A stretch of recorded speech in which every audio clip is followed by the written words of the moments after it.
kita ketahui ini kan CRU, ada pos CRU di sini. Tugas keempat ekor gajah itu ya untuk membantu kegiatan penanggulangan konflik gajah liar yang terjadi selama ini di Kabupaten Aceh Utara.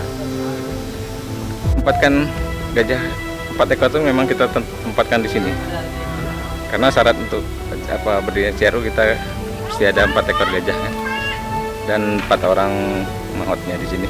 Berapa kemarin itu kendalanya kita kayaknya air untuk gajah, terus air untuk mahot mandi ya. Nah, untuk keperluan inilah kebutuhan kita hari-hari. Karena sekarang udah terpenuhi, kayak sumber air udah ada, terus air juga untuk minum gajah udah ada. Jadi udah selayaknya gajah kita bawa ke sini. Besar ya? Besar ya. Iya.